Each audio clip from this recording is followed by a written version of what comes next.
মাস হয়ে গেছে তোর বোনকে বিয়া করছি, তুই এখন পর্যন্ত আমারে ঘর সাজাই তো দূরের কথা, একটা সুতা পর্যন্ত কিনে দেস না। বোন জামাইয়ের অবস্থা কি?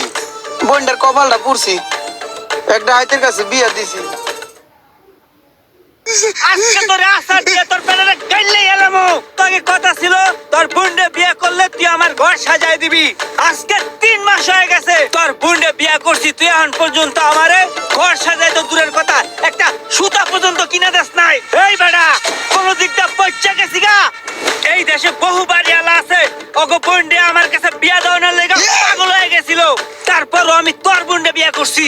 এখন ফার্নিচার দিবি না ছাড় দেবো? দেবো, তুই যা চাস সব দেবো। আগামী 3 দিনের ভিতরে যদি তুই আমারে ফার্নিচার কিনে না দাস, তাহলে তোর বোনরে ঠিক এরকম মাথায় তুলে তোর ঘরের মধ্যে দিয়ে দেবো, ঠিক আছে? মন থাকবো? জামাই আসসালামু আলাইকুম। ওয়ালাইকুম আসসালাম।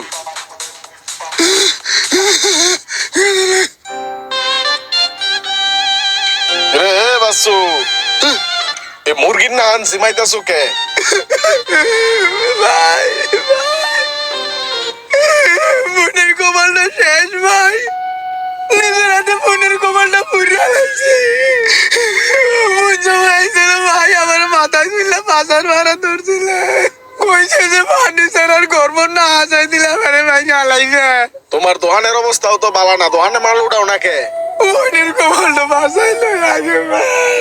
আচ্ছা ঠিক আছে, কান্নাকাটি বাদ দাও। শোনো, তুমি একটু বাইরে বেরাও, তোমার আমি সলিউশন দিতাছি। আয়ো। না ভাই, আমার সলিউশন দিয়েন না। একটু আগে জামাই রুমানে আমার সলিউশন দিয়ে গেছে, আর সলিউশনের লোড নিতে পারবো না ভাই। যদি পারেন কিছু ফার্নিচার দেন, ফার্নিচার দিয়ে বোন যাওয়ার ঘরটা হাসাই দেন, একটু উপকার করেন ভাই।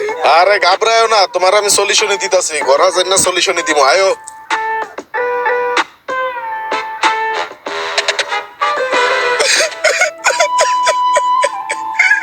এইভাবে বাইঙ্গা বললে তো হইব না।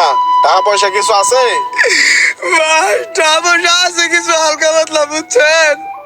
ছোট ভাইরে কয়দিন আগে বিদেশ পাঠাইলো। ফোন ভাই, যা যা কইছি মনে রাখিস, আর ভালো মতন চলাফেরা করিস। ফোন দিস যাইয়া। আর বিমানে কেউ কিছু দিলে খাবি না, ঝামেলা থাকতে পারে। তুই ই কর, 1000 টাকা রাখ, এটা দিয়া বিমানে বয়ে তুই কিছু কিনা খাইস। তাহলে যা। এখন তো ভাই ছোট ভাই আমার ফোনও দেয় না, ফোনও ধরে না ভাই। আমি চিন্তা করছিলাম ও বেতন পাইয়া টাকাটা পাঠাইলে বন্যারে ফার্নিচার কিনে দিব। ছোট ভাইটা তো ফোনই ধরে না। আচ্ছা শোনো, কানলে তো আর লাভ হইব না। লও ডাহা যাইয়া উত্তর বাড্ডা ফুজিটা আরে একটা দেওয়ান ফার্নিচার আছে, এখানে যাইয়া আগে ফার্নিচার দেখি, তারপর একটা ব্যবস্থা হইব না। ও ভাই আমার একটু বাঁচান ভাই। ওই ডাইতে যখন আমার আগ গাইছে ভাই, এই কুস্কিরি করে রক্তটা টান খাইছে। ফুজিটা আরে দি ফার্নিচারের সমাহার। দেওয়ান ফার্নিচার, নগর ফার্নিচার, বাড্ডা ফার্নিচার, ওদিকে ডিসকাউন্ট ফার্নিচার। চল আগে দেওয়ানে ঢুকি। কিরে, কত সুন্দর ফার্নিচার, আগুন পুরা মাঠ বলত তৈরি। না, এটা পাথর, পাথর কেটে কেটে বানায়। আরে এটা তো আরো সুন্দর। গেলাস গ্যালাস না, এটা কাছের। তাহলে তো হালকা ছ দিলি ভেঙে যাবি। বস, এটা 10 mm গ্লাস, আপনি চাইলে দাঁড়ায় দেখতে পারেন, কারণ এটা অনেক মজবুত এবং টেম্পার গ্লাস। দেখি তুইটা ভাঙ্গে কিনা। এই নাম। আরে তোর বোন জামাই কি এটার উপরে উঠে নাচবো? যে এটা উপরে উঠে তুই টেস্ট করতেছ, এটার উপরে ভাত তরকারি দিয়ে ভাত খাইবো। আরে না ভাই, নেবো না। ওর আয়োজিত এটার উপরে লাফালাফি করে, এর লিগে একবারই চেক করে লইতেছি। এমনার নাম, অন্য কিছু দেই আয়। ভাই সোফা নাই? জি স্যার, এই যে এই সাইডে সোফাগুলো সাজিয়ে রাখা হয়েছে। ওরে পিঙ্ক কালারের সোফা, শক্ত আছে না নরম আছে? আরে ওই পাশে দিয়ে কত সুন্দর একটা সোফা।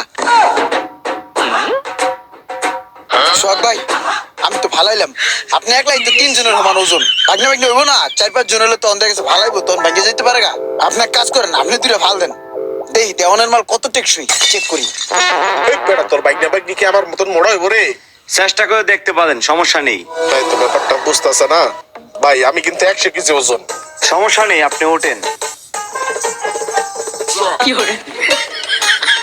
ওই ঠিক হয়ে আছে রে, এটা লই লই। ল খাটটা দেখা ফাইনাল করে নাই চল। হ চলেন। ভাই দেখছেন কত সুন্দর আলমারি? আরে শোকেসটা তো আরো সুন্দর, এই আলমারিটাও তো সুন্দর। ইমরান, এই যে টেবিলটা দেখতেছো না, এই টেবিলটা কিন্তু তোমার ভাবির সেই পছন্দের, বুঝছো? আমি কয়দিন আগে নিয়ে গেছিলাম তোমার ভাবির লিগা। সবই তো পছন্দ হয়, আর নেওয়াও দরকার সবই। কিন্তু সোহাগ ভাই, যে টাকা পয়সা লয়েছি হে তো মনে হয় হবে না নে। আমি তো পুরো ভাড়া বাসার চিপে পড়ে গেলাম। আরে কি হইছে? কোনো সমস্যা নাই, আমি এই জায়গার কাস্টমার না, আমার লগে তো একটা সিন পরিচয় আছে। তোমার ক্যাশ যা আছে ওটা দিলা, বাকিটা আমি কিস্তি সিস্টেম করে দিব না। চলো ভাই, তাহলে টোটাল বিল কত আইছে? 2,50,500 টাকা। 2,50,500 না? তাহলে ইমরান তোর কাছে কত আছে? আমার কাছে আছে 65,000।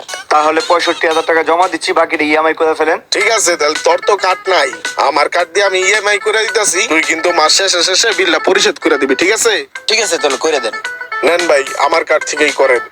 1,85,500 টাকা ইএমআই হবে। জি। কত মাসের করব? 12 মাস। ঠিক আছে, সমস্যা নাই, দেওয়া যাবে। এই যে কিস্তির টাকাগুলোর লিগা কিস্তির লোকজন আইয়া বাসার ভিতরে অনেক হামলা দিতেছে, বুঝছস? আমার তো মান ইজ্জত আছে। এখন ভাই তুই তো সরকারি চাকরি পাইছস, টাকা পয়সা নাকি ভালোই কামাস মানুষের কাছে হুনি। ভাই রে, আমার এই বিপদ থেকে তুই আমার একটু উদ্ধার কর। ভাই, আমি মাত্র 3টা মাস হলো চাকরি পাইছি, এই মুহূর্তে আমি তোমাদের কই থেকে টাকা দিই কত? বাইরে তোরও তো আমি পড়াশোনা করাইছি, বাংলাদেশের উচ্চ শিক্ষায় শিক্ষিত করছি। এখন কত সুন্দর একটা চাকরি পাইছস, বাইরে একটু দেখবি না? এখনো দেখার সময় আমার হয় নাই ভাই, তাছাড়া আমি এখন অনেক ব্যস্ত আছি ভাই। তুমি ফোনটা রাখো, পরবর্তীতে তোমার সাথে কথা হবে। ফোন কাটলাম। তাহলে হন। Hello hello. কি ভাতিজা, বিদেশে কিছু টাকা পয়সা জমাও নাকি সব দেশেই পাঠাই দাও? আরে কাকা, আমি কি এত বলদ নি? 1 বছর হয়েছে আইছি, মোটামুটি যা কামাইছি সব জমাইছি। আর কি হইলে বড় একটা ব্যবসা দিব ইনশাল্লাহ। হ ভাই কও। বাইরে তুই একটা বছর হয়ে গেল গেলি, এখন পর্যন্ত দেশে একটা টাকাও পাঠাইলি না। আমি এই কিস্তিগুলা কেমনে চালাই তুই একটু ক ভাই। অনেক কষ্ট করে আমি কিস্তিগুলা চালাইতেছি, আর অল্প কিছু টাকা পাইবো। 1 বছর হয়েছে আইছি, আমি কি কোনো কাম কাজ পাইছি কও? আমি নিজেই থাই একটা বন্ধুর বাসায়, ওই আমারে চালায়। যদি কাম কাজ পাই তাহলে তো আমি টাকা পয়সা পাঠামই, তোমার এত ফোন দিতে হইব না। আপাতত কিস্তি মিস্তি যেমন পারো একটু চালায় লও, আমি টাকা পাঠাইয়া শোধ করে দিমান। 2-1 দিনের ভিতরে যদি কিস্তি না দিতে পারি তাহলে আমার দোকানপাট সব বন্ধ করে দিব রে ভাই। আচ্ছা ভাই বুঝছি, টাকা হইলে পাঠাবো না। রাহি, আল্লাহ হাফেজ। Hello hello hello.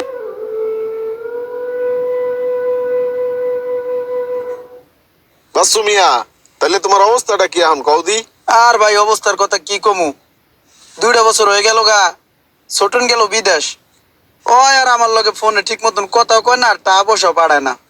তো একটা না বিদেশ গেছে, ফোন টোন দেয় না। তোমার আরেকটা বাইরে না পড়ালেখা শেষ করাইলা, ওটা কি করে? আরে ভাই, আবার কোন কথা মনে করাই দিলেন? ওই তো বাংলাদেশের পড়ালেখা সব শেষ করছে, সরকারি চাকরি পাইছে। শুনছি মানুষের কাছে ভালো টাকা বেতন পায়, মেলা টাকা হওয়ার। কিন্তু আমার কোনো সময় ফোন টোন দেয় না, কোথায় আছে হেও কইতারি না। তোমার বোনের খবর কি এখন? তোমার বোন জামাইয়ের অবস্থা কি? বোনটার কপালটা পুড়ছি, একটা হাইতের কাছে বিয়ে দিছি, ওইটা হাইতে 2-3 দিন পর পর আই বানা ধরে, এটা দাও হেটা দাও, ফ্রিজ দাও, টিভি দাও, সাইকেল দাও। বাসু মিয়া, তোমার আগে আমি সাবধান করছিলাম, নিজের ভবিষ্যতের লেগে কিছু করো। এই ভাই বোন টাইম না, তোমার জীবনটারে তুমি শেষ করলা। আমাদের এই সমাজে অনেক বড় ভাই আছে যারা নিজের দায়িত্বগুলা পালন করলেও ছোট ভাইরা প্রতিষ্ঠিত হওয়ার পর তারা আর তাদের দায়িত্বগুলা পালন করে না। আপনারা যারা এই ভিডিওটা দেখবেন, দয়া করে ভাই এরকম কাজটা করবেন না।